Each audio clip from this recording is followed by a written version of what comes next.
everyone, and welcome to the very final event in the Scotland-Malawi Partnership's Youth Festival this year. This is the third and final Meet the Young Climate Leaders live on Facebook Live, and I'm really excited to present to you that we've got 3 young people left to speak.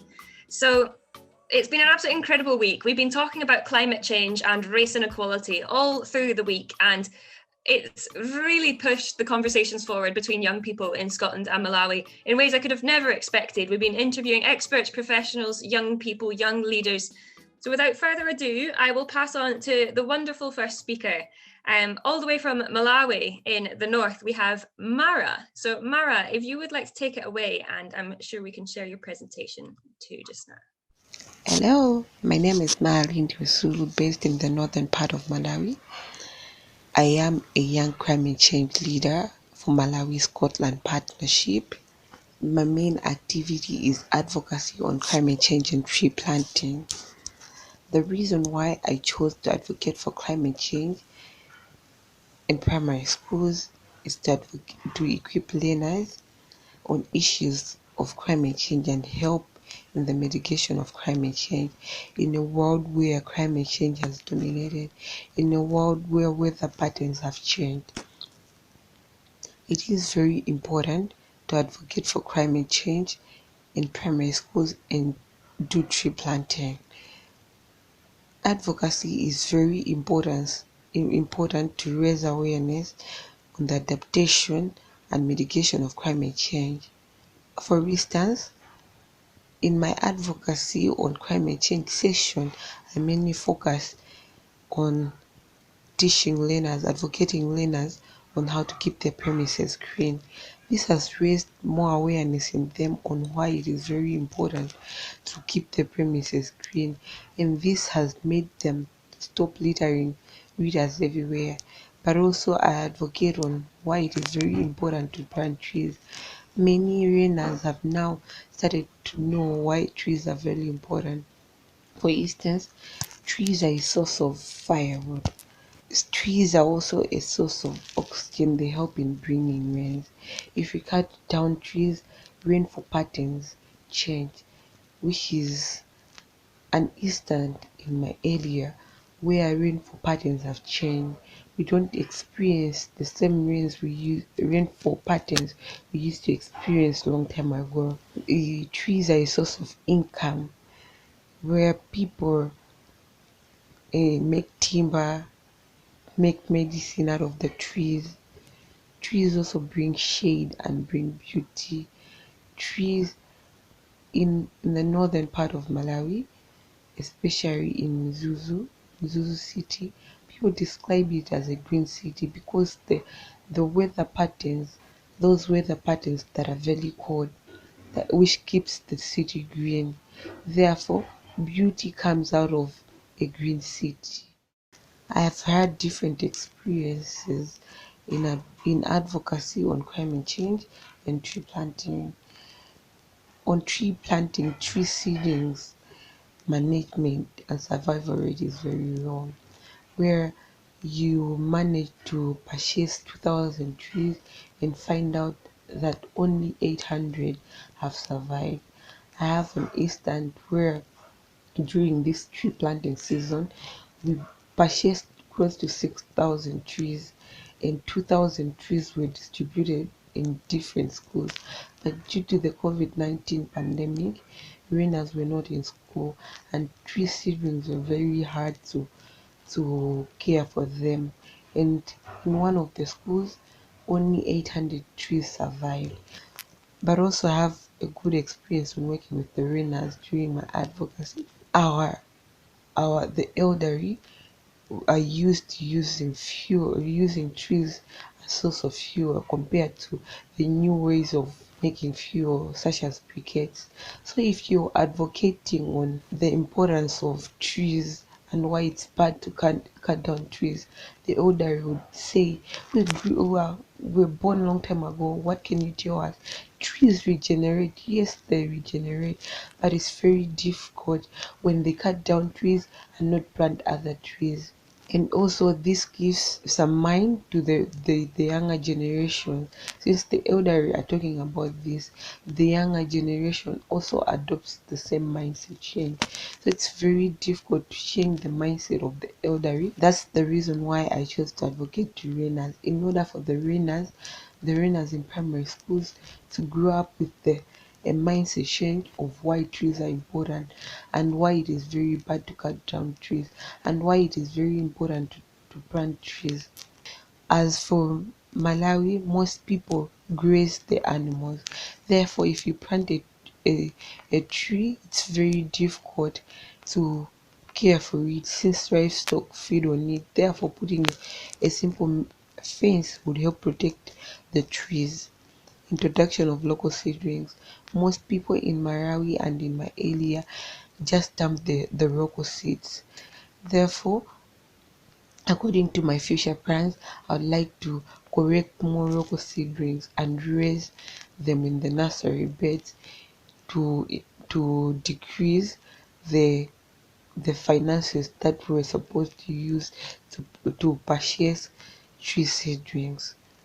But also planting my purpose trees. These my purple trees might be fruit trees. Fruit trees cannot be used for firewood.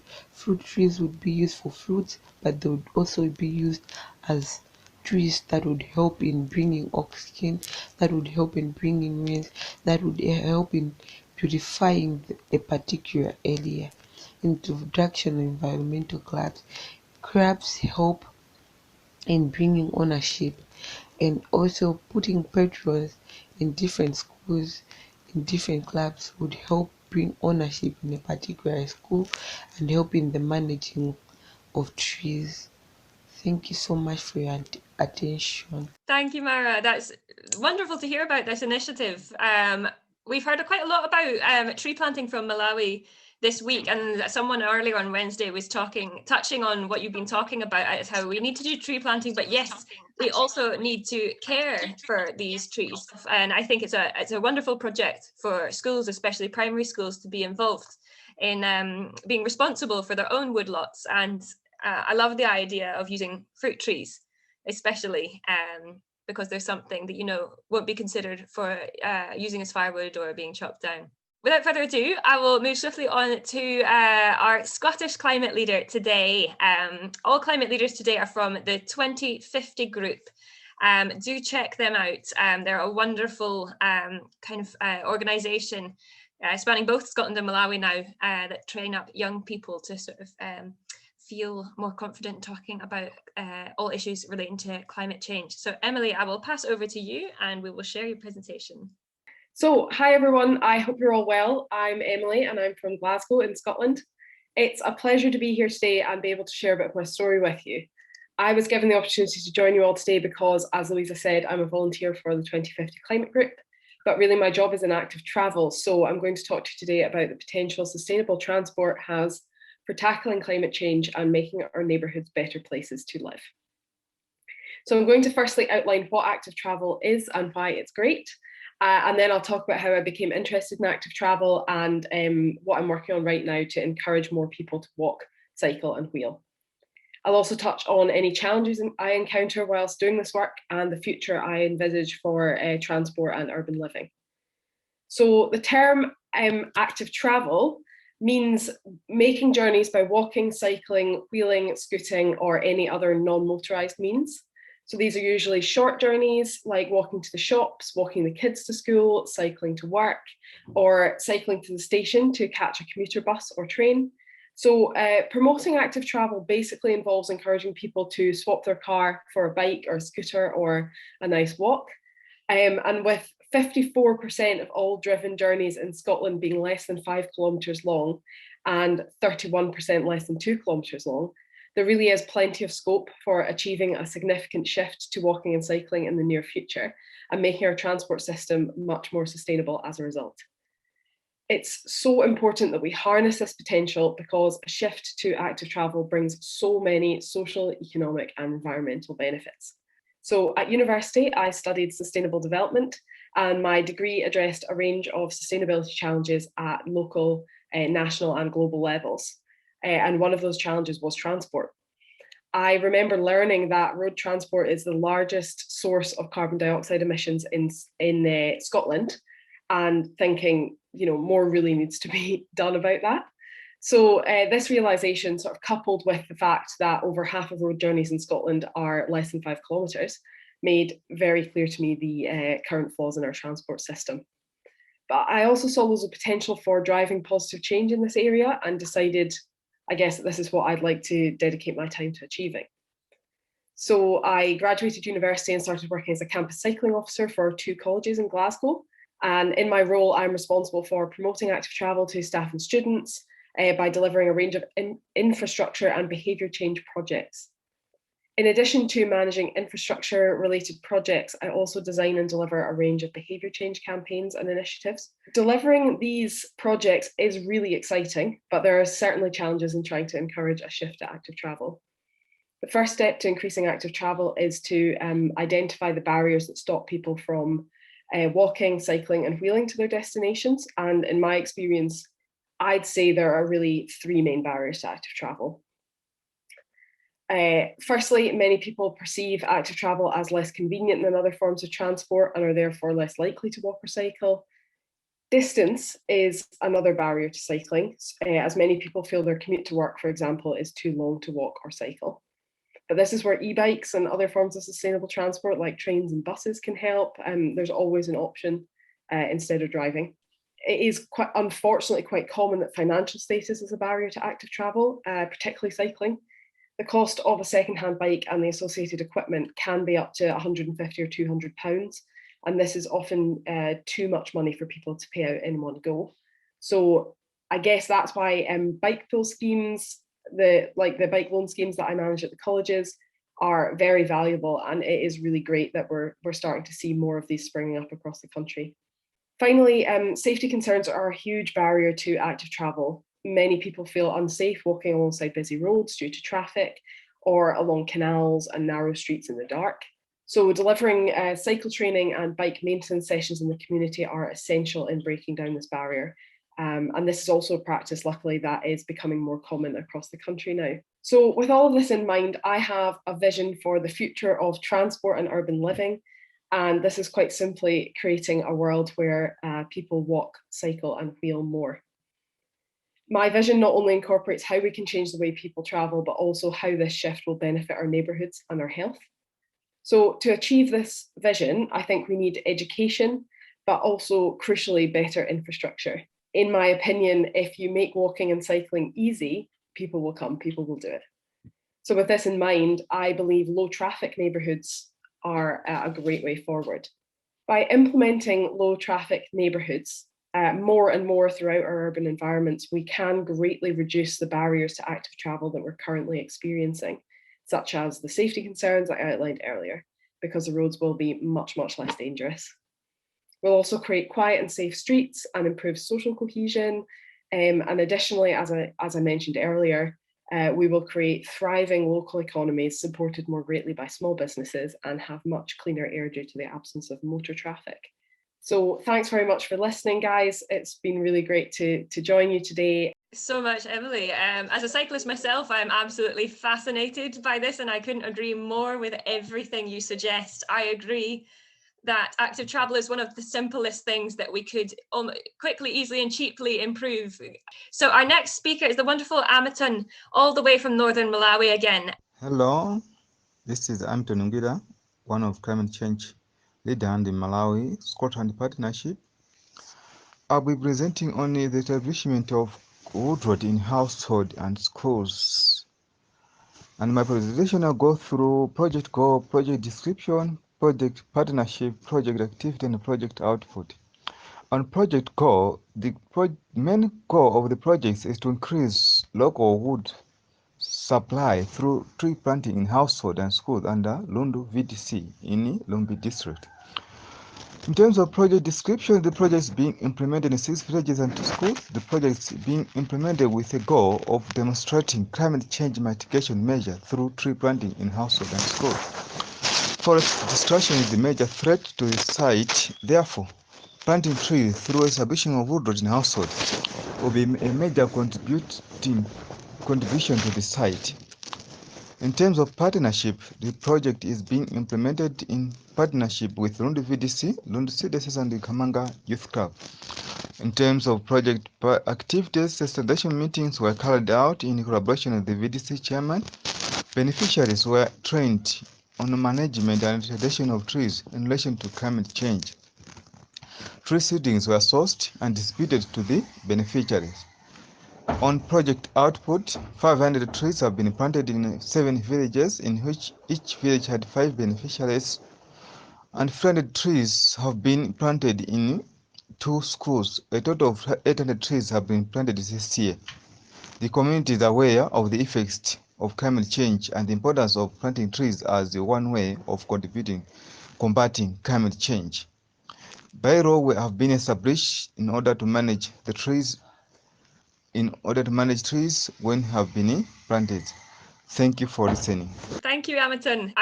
Hearing your presentation there, I find there were so many connections between what yourself and Marah are doing. I don't know if you already know each other, but I'm already sort of seeing you sort of coming up with the same similar challenges and coming up with sort of different solutions potentially to the problem of tree planting and caring for the trees, and whose responsibility really is it. So we now have 15 minutes for a kind of open discussion. Marah, if you're still with us, would you like to share anything from your perspective on Amiton's project? Okay, basically, what Amiton said is very true. And in Malawi, it's very hard to buy seedlings, and it's very expensive. But the only solution that we can have is to raise seedlings, to raise seeds in nurseries. And raising is very cheap compared to buying. So I support what Amiton is saying, that collecting locally available seedlings is very important, and it will reduce the cost of buying trees. Absolutely. A really interesting topic. We've got an interesting question in here from Facebook. It's a question for both Malawi and Scotland, kind of considering the opposite scenario for both of you. So this is, I guess, I'll put it to Emily first. How do you think Scottish climate leaders would consider tree planting? Do you feel that we embrace it enough in Scotland? Is it an issue that we also face here? Yeah, your question of whether or not we actually embrace it enough in Scotland is an interesting one. I think we do embrace it to an extent. We've got quite extensive rewilding programs going on in Scotland at the moment, and yeah, there's 2 different types of tree planting initiative, I guess. I'm no expert on tree planting, but the way I see it, there's 2 different sort of tree planting type projects that go on in Scotland. So we've got the rewilding, which aims to restore original sort of what used to be ancient forest in Scotland back to its original states. And then we've got also our sort of commercial forestry, where we plant huge areas of trees, with sort of one species. I am a big supporter of the rewilding, because I think it's really important that we take into account biodiversity, different plant species, different animal species, and things like that. So I think there's always room for more. I think we've got a lot going on here, but we could certainly be making a bigger effort to rewild more of our ancient woodland and peatland as well here. Absolutely, Emily. I couldn't agree more yet again with what you say. And I'd like to kind of flip this back with Emily's presentation on active travel. We talk a lot about active travel in Scotland and the need to reduce our emissions through cars and all this kind of transport that really, I didn't actually know that until I saw Emily's presentation, was one of the biggest polluters in Scotland. I'd be really, as Hannah asks on Facebook, she'd be very interested to hear how would Marah and Amiton consider active travel in Malawi? Is it something that's relevant to you at all? Do you have a problem with car pollution, or are your focuses elsewhere? Okay, like in Malawi, active transport is not very much considered, because most of the population is in the rural areas, and most people don't use cars. Like cars, most people are in the villages, they use bicycles. So focusing on active transport is very hard. So Malawi mainly focuses on bringing the environment, like the trees back, because they've been cut a lot. mostly in the villages. Yeah. So active transport is very hard to advocate for in Malawi.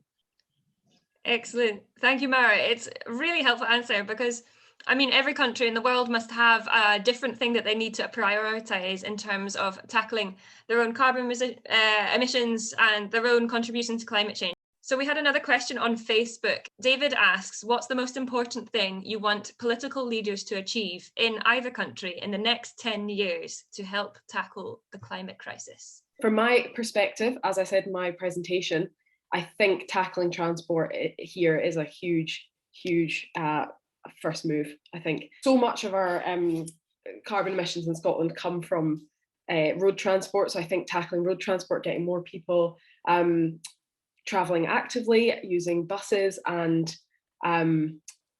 trains would be really good. And so I think what I would like is for at least double the current transport budget to be put into active travel. I think we need to crack down on fast fashion brands just selling stuff for, doing Black Friday sales and all things are £1 and stuff like that. I think we need to make it more difficult to return items. I think in terms of food waste, setting up, encouraging, providing funding for projects and partnerships that help food sharing would be really good. These are all kind of small things, but all really important to tackle climate change. Thank you, Emily. Absolutely. They're definitely very key issues in Scotland and, much of the UK and, even Europe as well. I think everyone can benefit from things you've mentioned. So we've come to the end of our Meet the Climate Leaders event. It's the very last event at the Youth Festival this year. If you're interested to connect with any of the climate leaders you have met here today, please just let the Scotland-Malawi Partnership know and we can pass on any contacts that you might be interested in. It's an absolute pleasure to have hosted you today. Thank you so much, everyone, for being patient with us, and we've still gathered so much from your presentations. I hope this is just the beginning of some really interesting introductions between Scottish climate leaders and Malawian climate leaders. And as I say, I really do hope this is just the beginning and not the end of a really great connection between young people in our two countries. So thank you so much, everyone, and we'll see you all soon. Goodbye.